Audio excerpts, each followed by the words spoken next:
first thing we need to do is have our leaders take the temperature down. We're not expecting to see that from President Trump, unfortunately. He has, more than anyone, given the permission structure for this reality. I feel like Trump has really popped the lid off the rhetoric and the sense of hate and violence and promoted this type of an environment. Here we go again. Does any of this seem familiar to you? Right now, I have no idea what the true political affiliations are of the terrorist psycho who targeted those two Democrat lawmakers.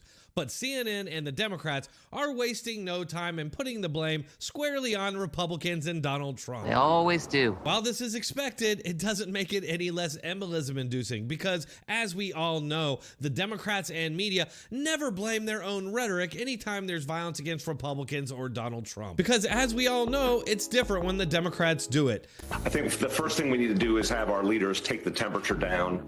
We're not expecting to see that from President Trump, unfortunately. He has, more than anyone, given the permission structure for this reality. That's not entirely accurate. Let me just chime in here to say, give me a break. The Democrats and their media have been inciting violence against Republicans and Donald Trump for going on 8 years now. And the difference is, Democrat and media rhetoric is given legitimacy because it comes from our institution. And nut jobs are much more likely to take actions like we've seen in the past, such as the assassination attempt on Brett Kavanaugh. But they always somehow have an excuse for why it's different. What we've seen in the last week in Los Angeles, sparked by a kind of state violence, by ICE being extremely aggressive. You see, it's different when Democrats got violent in LA because they will always have a carved out exception to their own standards for themselves. This is the same excuse they always use for their violence, that they were somehow provoked. But this excuse only works one direction. I feel like Trump has really popped the lid off the rhetoric and the sense of hate and violence and promoted this type of an environment. Don't even know why there aren't uprisings all over the country, and maybe there will be. We are going to fight it, and we're going to fight it in the streets. You always have to be careful whether you see a burned car or a broken window or whatever it is.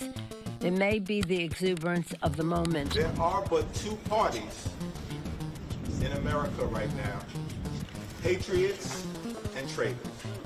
We have seen increased threats across the country. You're probably familiar with the pizza threats. We've seen more of that. A human. And what was really disheartening to me, 1 in 5 adults believe Americans have to resort to violence to get their country back on track. Besides marching and protesting, what else do you suggest?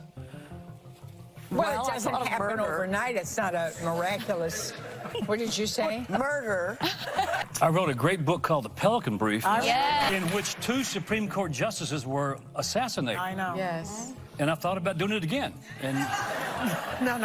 I'm not going to pull my punches here. You know, you always say, oh, we got to come down on the rhetoric, stop doing it, and then you don't. Now, this really pisses me off to no end. Okay, so we're now in the middle of another standards change, and the Republicans and Donald Trump are being blamed for inciting this attack on those Democrat lawmakers. But of course, like I pointed out, the Democrats and media never blame their rhetoric anytime there's violence against Republicans. Like in 2017, when a Democrat Bernie supporter shot at Republican congressmen while screaming, "This is for healthcare," and the media blew it off as either both sides or actually blaming Donald Trump's rhetoric. How Steve Scalise survived, how he is recovering, but emotionally speaking, it does sound like all of you still carry a lot of scars from that day. Do you think that the press is the greatest enemy of the U.S.?